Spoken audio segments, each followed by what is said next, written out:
Hello everyone, कैसे हैं आप सब। एक बार पुनः शिव कोचिंग क्लासेस पर स्वागत है। उम्मीद करता हूं आप सब अच्छे होंगे, मस्त होंगे, बेहतर होंगे। आप सभी की पढ़ाई बेहतर चल रही होगी। लगातार हम आप लोगों के लिए सुपर फास्ट रिवीजन लेकर आते हैं बच्चों। चलिए शुरू करते हैं। आज का जो पहला प्रश्न है, परसरण दाब किसे कहते हैं बच्चों। क्लास 12 केमिस्ट्री के जितने भी इंपॉर्टेंट क्वेश्चन हम लगातार आपको करा रहे हैं बोर्ड एग्जाम के लिए। आप इन प्रश्नों को जरूर तैयार कर लेना, एमपी बोर्ड के जितने भी बच्चे होंगे।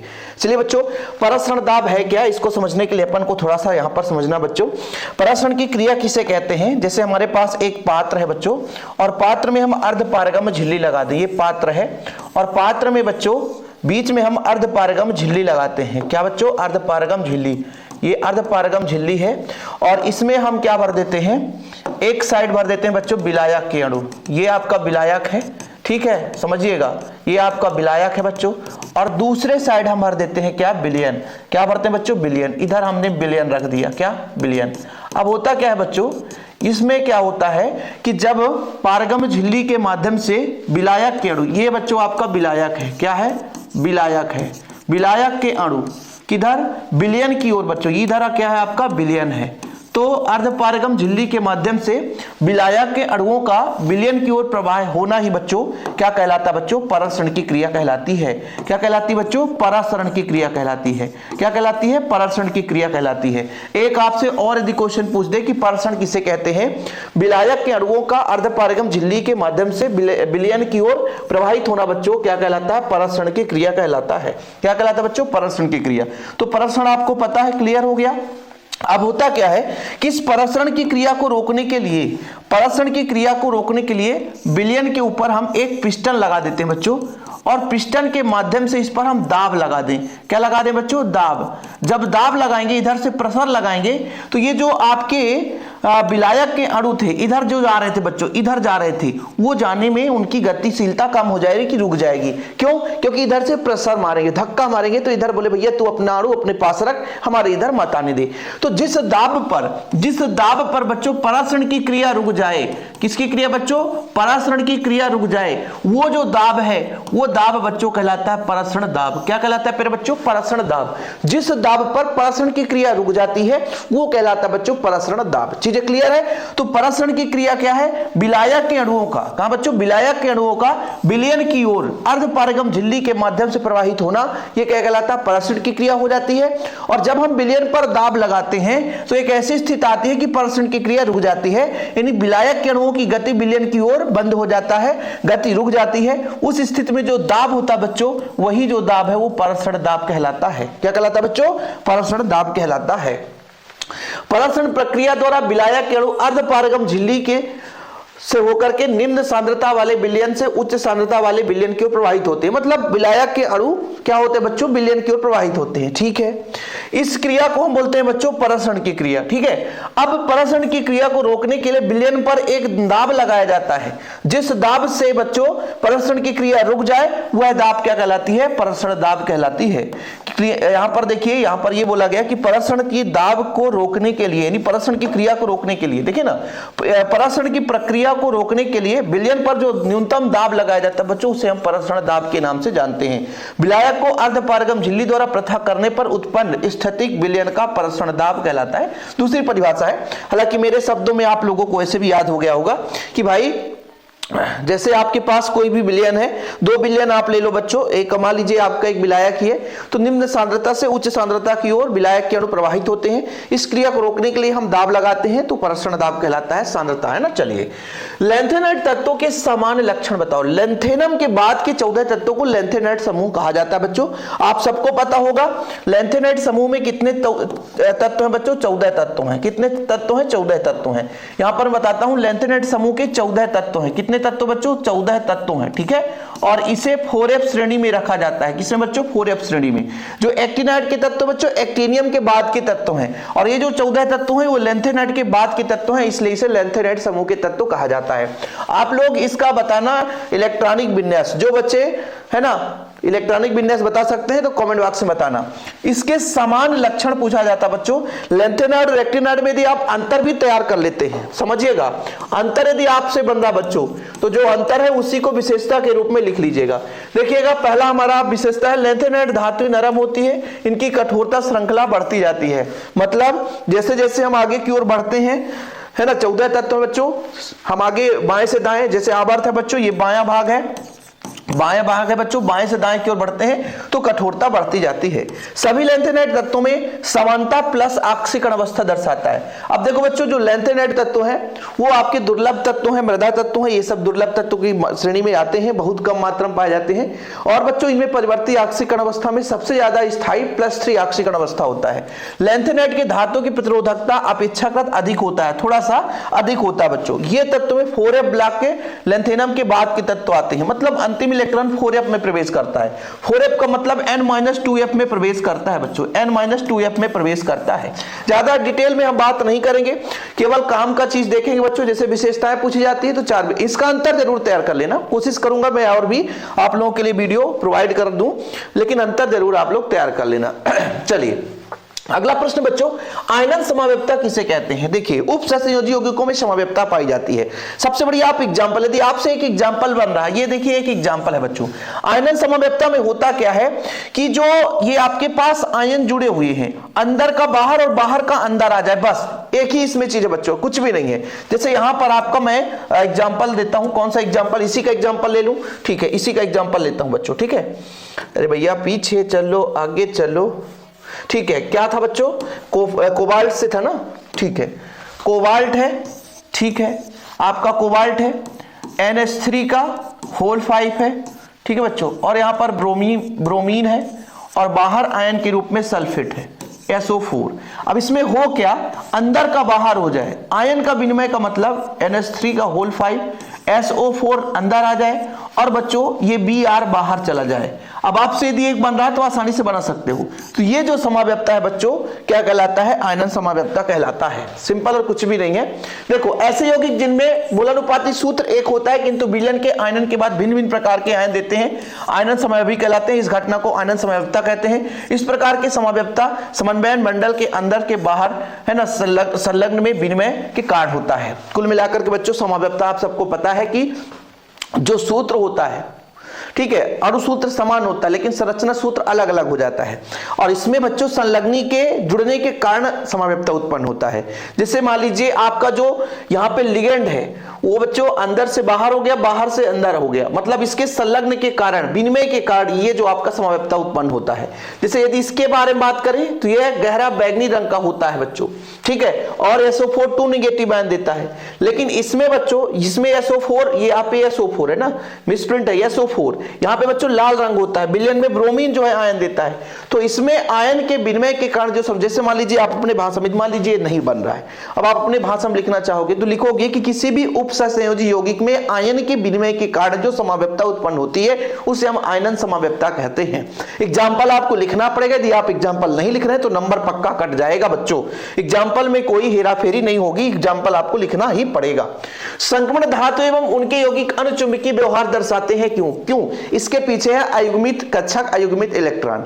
संक्रमण धातु के अंतिम इलेक्ट्रॉन n-1d में प्रवेश करते हैं बच्चों। कहां? n-1d में प्रवेश करते हैं, और n-1d में 1 इलेक्ट्रॉन हो, या d में 2 इलेक्ट्रॉन हो, d में 3 इलेक्ट्रॉन हो, d में 4 इलेक्ट्रॉन हो, या d में 5 इलेक्ट्रॉन हो, तो ये अयुग्मित है बच्चों। इसमें इलेक्ट्रॉन विनिमय इधर से उधर घूमने के कारण इनमें चुंबकत्व का गुण पाया जाता है, आकर्षण का। देखो भाई, हमारे पास इलेक्ट्रॉन की कमी है तो हम चाहेंगे कि भाई कोई आकर के हमसे दोस्ती बना ले, हमारे पास कमी है।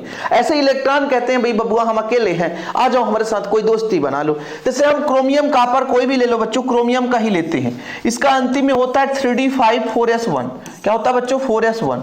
अब डी में पूरे के पूरे जो 5 कक्षक हैं, 1 2 3 4 5, इसमें एक एक इलेक्ट्रॉन है। कितने कितने बच्चों? एक एक इलेक्ट्रॉन है। अब इस एक एक इलेक्ट्रॉन के कारण इसमें यस में भी देख लो, यस में भी एक ही एक इलेक्ट्रॉन है। हालांकि होना कितना चाहिए आप पाओगे 3d4s2 होना चाहिए, लेकिन स्थायित्व को ग्रहण करने के लिए 3d में इलेक्ट्रॉन चला जाता है। इसका परमाणु क्रमांक 24 होता है, डी ब्लॉक का तत्व है बच्चों। अब डी ब्लॉक के तत्व में हम देखते हैं कि जो अंतिम इलेक्ट्रॉन है कहां प्रवेश कर रहा है? n-1d में, और n-1d में जब इलेक्ट्रॉन प्रवेश करता है सारे के सारे अयुग्मित है। अयुग्मित होने के कारण इसमें मेन रूप से बच्चों चुंबकत्व का गुण पाया जाता है, और अनुचुंबकीय होते हैं, किसी को खींचने की है, मतलब अपनी आकर्षण क्षमता ज्यादा रखते हैं। भाई इलेक्ट्रॉन की कमी है, इलेक्ट्रॉन लेना चाहता है बच्चों। देखो संक्रमण तत्व अनुचुंबकीय होते हैं क्योंकि इनमें n-1d उपकोष में अयुग्मित इलेक्ट्रॉन होते हैं, यानी पूर्णतः इलेक्ट्रॉन भरे हुए नहीं है। ये अयुग्मित इलेक्ट्रॉन अपनी कक्षीय तथा चक्रण गति के कारण कुछ चुंबकीय आघूर्ण उत्पन्न करते हैं।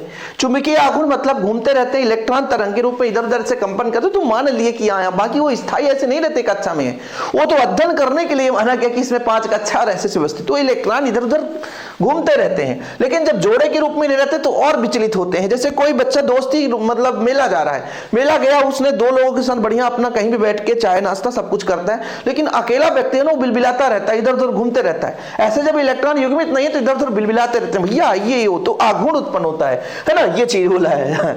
चलो, जिससे चुंबकीय क्षेत्र में आकर्षित होते हैं युग्मित इलेक्ट्रॉनों की संख्या जितनी अधिक होती है, अनुचुंबकीय लक्षण भी उतना अधिक होता है। क्यूप्रस आयन के 1 युग्मित इलेक्ट्रॉन होते हैं, इस कारण से अनुचुंबकीय है, जबकि क्यूप्रस आयन, क्यूप्रिक और क्यूप्रस होना चाहिए ना, कहां पे चला, क्यूप्रिक आयन है ये बच्चों क्यूप्रिक आयन है, और क्यूप्रस आयन, इसमें सभी इलेक्ट्रॉन युग्मित होते हैं, इसलिए प्रतिचुंबकीय गुण है। मतलब जिसमें अयुग्मित इलेक्ट्रॉन जितना अधिक होगा उसमें चुंबकत्व का गुण अधिक होगा, क्योंकि मैंने बता दिया कि भाई उसमें युग्मन नहीं है।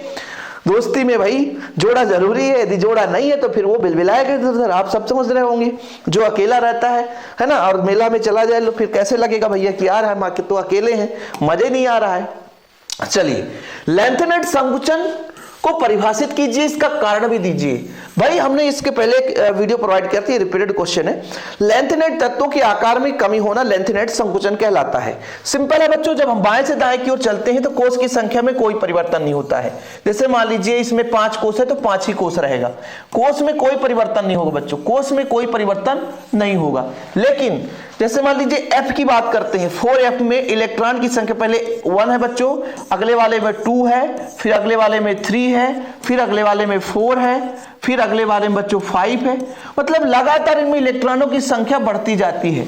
जब इलेक्ट्रॉनों की संख्या बढ़ती है बच्चों तो नाभिक का जो आकर्षण बल है वो बढ़ता जाता है, नाभिक का आकर्षण बल बढ़ता जाता है, जिसके कारण इनमें आकार में थोड़ी बहुत कमी आ जाती है, यानी यह सिकुड़न उत्पन्न हो जाता है। जैसे बेर आप देखे होंगे, आप अपने घर गांव में बेर देखना, सिंपल है कि बेर पहले थोड़ा सा बड़ा रहता है, पकता है, बड़ा रहता है, लेकिन जैसे जैसे पकने के बाद समय जाता है वो सिकुड़न आ जाती है। ऐसे इनके बीच में भी होता है। चलिए कोई बात नहीं। लेंथेनाइडों के परमाणु क्रमांक में बढ़ने के साथ साथ उनके परमाणुओं के आयनों के आकार में क्या आती है, हल्की सी कमी आती है, जिसे हम लेंथेनाइड संकुचन कहते हैं। कारण क्या है बच्चों, देखिए लेंथेनाइड में आने वाला नया इलेक्ट्रॉन बाह्यतम कक्ष में न जाकर N-2F उपकोष में प्रवेश करता है। मैंने बता दिया N-2F उपकोष में लेंथेनाइड के तत्व है तो 4F में प्रवेश करेगा। फलस्वरूप इलेक्ट्रॉन और नाभिक के बीच आकर्षण बल वृद्धि होती है, जिससे परमाणु अथवा आयन क्या हो जाता है, संकुचित हो जाता है, आकार में कमी आ जाती है। सिंपल है बच्चों, रिपीट कर लो, है ना, रिवीजन कर लो। हालांकि हमने सारा चीज हमने अपने चैनल में करा रखे हैं, है ना, एक एक टॉपिक एक एक पॉइंट हमने कराया है, ये तो रिवीजन चल रहा है। जो बच्चे नहीं पढ़े हैं तो वो यहाँ पर पढ़ सकते हैं, रिवीजन कर सकते हैं एग्जाम के लिए। मानक इलेक्ट्रोड विभव किसे कहते हैं, 25 डिग्री सेल्सियस ताप पर बच्चों हम एक यहाँ पर पात्र लेते हैं, ठीक है। यहां पर जो बिलियन है बच्चों, इसका सांद्रण है 1 मोलर सांद्रण। देखिएगा 1 मोलर बिलियन में 1 मोलर सांद्रण है बच्चों, 1 मोल है, ठीक है। बिलियन की जो सांद्रण है 1 मोल है ना। 25 डिग्री सेल्सियस ताप पर जब किसी धातु के क्षण पर उसी धातु के लवण को 1 मोलर बिलियन में डुबाया जाता है, तब धातु की क्षण और बिलियन के बीच जो विभवांतर होता है बच्चों, उसे मानक इलेक्ट्रोड विभव कहते हैं। 1 मोलर सांद्रण है, 25 डिग्री सेल्सियस ताप है बच्चों। और यहां पे जो हम जैसे मान लीजिए अंदर लेते हैं जिंक सल्फेट, ठीक है बच्चों, यहां पर हमने ले लिया जिंक सल्फेट, क्या ले लिया, जिंक सल्फेट। और फिर बच्चों ये जो आपका है ये भी जिंक का है। अब देखिए जिंक है और जिंक सल्फेट है, इनके बीच में जैसे मान लीजिए भाई साहब आपके घर में ढेर सारे सदस्य हैं, आपकी बुआ आ गई, आपकी बहन आ गई बाहर से, तो फिर क्या होगा, बोले भैया थोड़ा बहुत बातचीत तो हो ही जाए, हो सकता है बढ़िया मजे मजे में बात हो जाए, हो सकता है बहुत दिन बाद बहन से मिल रहे हो तो आप लड़ झगड़ लो, ऐसा भी तो हो सकता है, दोनों कंडीशन। तो यहाँ पे जो धातु है, धातु यहाँ पर अपने घर में जब जमा हुआ तो या तो कुछ इलेक्ट्रॉन लेगा देगा, पदार्थ मुक्त करेगा, और इलेक्ट्रॉन के इधर उधर विनिमय के कारण तो ही वर्क होगा, वही वर्क आपका विभवांतर है, क्योंकि आवेश को इधर उधर जाने में जो वर्क लगता है वो विभवांतर है।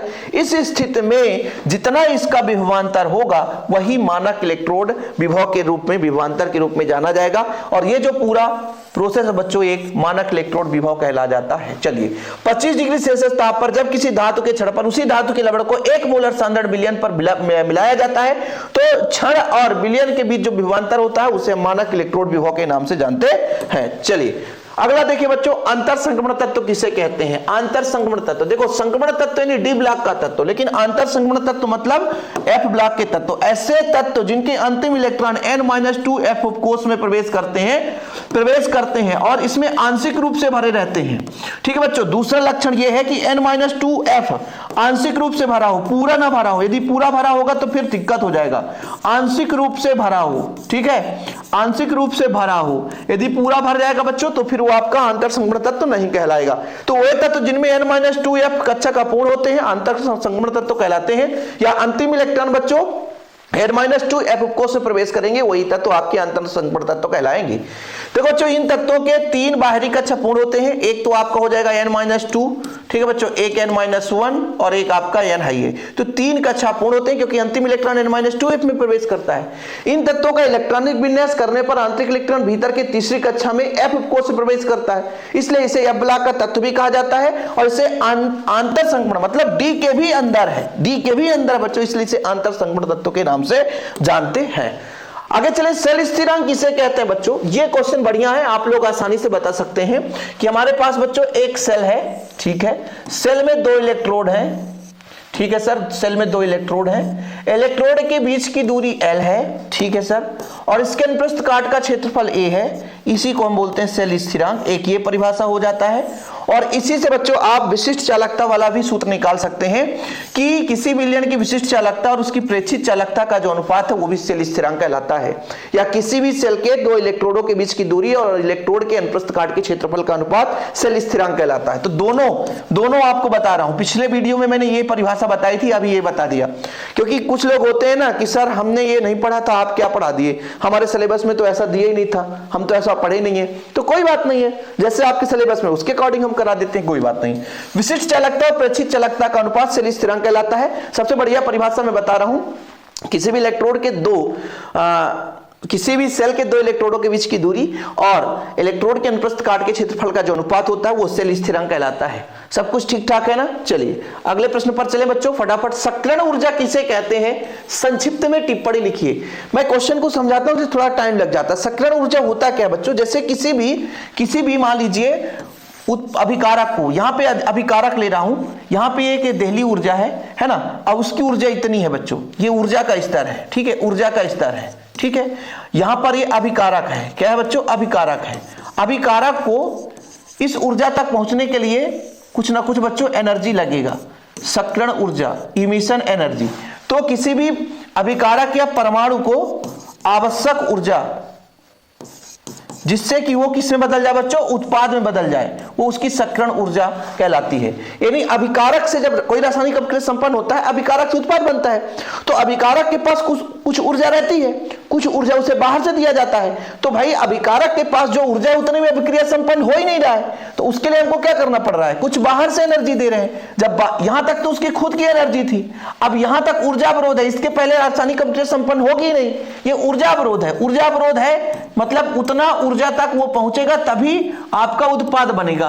तो बच्चों यहां पर हुआ क्या कि अभिकारक के पास इतनी ऊर्जा खुद थी और अब उसे ऊर्जा अवरोध तक पहुंचना है तो कुछ ना कुछ ऊर्जा देना पड़ेगा, वही ऊर्जा सक्रियण ऊर्जा कहलाती है। ठीक है बच्चों, देखिए ऊर्जा की वह न्यूनतम मात्रा जो देहली ऊर्जा से कम ऊर्जा वाले अणुओं को प्राप्त करनी पड़ती है ताकि ऊर्जा अवरोध को पार कर सके, सक्रियण ऊर्जा कहलाती है। किसी अभिक्रिया के संपन्न होने के लिए आवश्यक है कि अभिकारकों की ऊर्जा सक्रियण ऊर्जा के बराबर होनी चाहिए। उत्प्रेरक की उपस्थिति में इसके मान को कम भी किया जा सकता है। कम ऊर्जा पाकर अभिक्रिया संपन्न हो सकती है। सक्रियण ऊर्जा को ई से लिखते हैं। बाकी मैंने समझा दिया, यदि आपसे कुछ ना बने तो आप सिंपल तरीके से लिख सकते हैं कि किसी भी रासायनिक अभिक्रिया में अभिकारक को दी गई ऊर्जा सक्रियण ऊर्जा कहलाती है। यदि किसी अभिकारक के पास ऊर्जा देहली ऊर्जा के बराबर नहीं है तो उसे बाहर से जो एनर्जी दी जाती है वही सक्रियण ऊर्जा कहलाती है। यदि उत्प्रेरक लगा दिया जाए थोड़ा बहुत सक्रियण ऊर्जा के मान में कमी भी आ जाती है, लेकिन कोई जरूरत नहीं है उत्प्रेरक की। ठीक है बच्चों, चलिए लिगेंड किसे कहते हैं? लिगेंड रिपीटेड क्वेश्चन है, मैंने कई बार पढ़ाया है। जो बच्चे चैनल में जुड़े होंगे भाई देखो क्वेश्चन रिपीट इसलिए कराता हूं क्योंकि भूल तो नहीं गए, और भूल गए तो आज रिपीट कर लेना। लिगेंड किसी उपसंयोजी यौगिक में उपस्थित केंद्रीय धातु परमाणु को जो चारों ओर से घेरे रहते हैं, जो केंद्रीय धातु परमाणु को इलेक्ट्रॉन युग्म देते हैं, वो लिगेंड कहलाते हैं। जैसे यहां पर देखो बच्चों एक एग्जांपल के तौर पे जो Cn है वो लिगेंड है, क्योंकि ये जो आयरन है बच्चों, इस आयरन को वो इलेक्ट्रॉन युग्म प्रदान करता है। क्या बच्चों? इलेक्ट्रॉन युग्म प्रदान करता है। ठीक है, क्या करता है? इलेक्ट्रॉन युग्म प्रदान करता है, इलेक्ट्रॉन युग्म प्रदान करता है। चलो भैया देखो कभी कभी पेन भी काम नहीं करता, ठीक है कोई बात नहीं है। तो कहने का मतलब यह कि किसी उपसंयोजी यौगिक में लिगेंड जुड़ा हुआ वह अणु परमाणु आयन होता है जो केंद्रीय धातु परमाणु को इलेक्ट्रॉनिक में देता है बच्चों। एक दंतुर हो सकता है, द्विदंतुर हो सकता है, बहुदंतुर हो सकता है। और अगला क्वेश्चन है अभिक्रिया की दर से आप क्या समझते हैं, है ना, इसकी इकाई बताओ, अभिक्रिया की दर की इकाई। अरे यार बोल दो सर ये तो बहुत आसान है, कोई बात नहीं। अभिक्रिया की दर क्या है, समय के साथ अभिकारक के सांद्रण में परिवर्तन या उत्पाद के सांद्रण में परिवर्तन बच्चों, दोनों चीज हो सकता है। दोनों चीज कैसे हो सकता है, जैसे मैंने कहा कि ये आपका ए है बच्चों, ये आपका बी में बदल रहा है। ए आपका है बच्चों अभिकारक, ए क्या है अभिकारक, और बच्चों बी क्या है उत्पाद, क्या है उत्पाद, ठीक है। अभिक्रिया की दर को मान लीजिए हम अभिक्रिया की दर को प्रेजेंट करना चाहें तो ये बच्चों समय के साथ कितना अभिकारक के सांद्रण में परिवर्तन हो रहा है समय के साथ ये बताएगा। अर्थात इसको हम -dA/dt से रिप्रेजेंट कर सकते हैं। क्यों सर, क्योंकि समय के साथ अभिकारक में कमी होगी। या बच्चों इसको +dB/dt से रिप्रेजेंट कर सकते हैं। क्यों सर प्लस, क्यों, क्योंकि उत्पाद बढ़ेगा। दूध से जब दही बनाते हो तो लगातार दही की मात्रा बढ़ती जाती है, दूध की मात्रा कमी होती जाती है, इसलिए हमेशा उत्पाद के सांद्रण में वृद्धि को प्लस के साथ दर्शाते हैं और अभिकारक के सांद्रण में कमी को माइनस के साथ दर्शाते हैं। अब बच्चों यहां पर देखना, किसी रासायनिक अभिक्रिया की दर इकाई समय अंतराल में अभिकारक अथवा उत्पाद के सांद्रण में परिवर्तन के बराबर होता है। सांद्रता का इकाई क्या होता है बच्चों, मोल प्रति लीटर। क्या होता है, मोल प्रति लीटर, मोल प्रति लीटर। समय है सेकंड तो ये सेकंड हो जाएगा। कुल मिलाकर के इसका यदि हम इकाई की बात करें तो हो जाएगा बच्चों मोल, क्या हो जाएगा mole litre inverse second inverse, ये इसका इकाई हो गया बच्चों। क्या हो गया, इकाई हो गया। किसी बच्चे को ना बने तो कर लेना भाई, ठीक है, किसी कोई प्रॉब्लम तो नहीं। और आज का आखिरी क्वेश्चन हमारे पास आएगा EDTA का रासायनिक नाम एथिलीन डायमीन टेट्राएसीटेट। EDTA बच्चों एथिलीन डायमीन टेट्राएसीटेट। तो आज हमने 12 क्वेश्चन किए, साथ साथ में और भी समझाते रहते हैं। और जिन बच्चों ने अभी तक नोट्स नहीं लिया है तो भैया हमारे शिव कोचिंग क्लासेस में जुड़े रहने के लिए कॉन्टेक्ट कर लें, इसमें नोट्स ले लें, मात्र 100 रुपए चार्ज लगता है, बढ़िया आपको नोट्स दिए जाते हैं। अब आप कहोगे ये PPT वगैरह तो ये भी मिल जाएगा, कोई दिक्कत नहीं है, दे दूंगा। लेकिन इसमें कभी कभी PPT में थोड़ी बहुत त्रुटियां हो जाती है, क्योंकि हम खुद तो टाइप करते नहीं, टाइप करवाते हैं, तो कभी कभी PPT में त्रुटियां हो जाती है जो हम वीडियो में बता देते हैं कि ये यहाँ पे त्रुटि है। लेकिन फिर भी आप समझदार हो, वीडियो पसंद है तो लाइक करके शेयर करना। जिन बच्चों को नोट्स लेना है नोट्स जरूर ले लें, प्रॉपर रूप से तैयारी करें। फिलहाल अभी के लिए इतना ही बच्चों, जय हिंद, वंदे मातरम।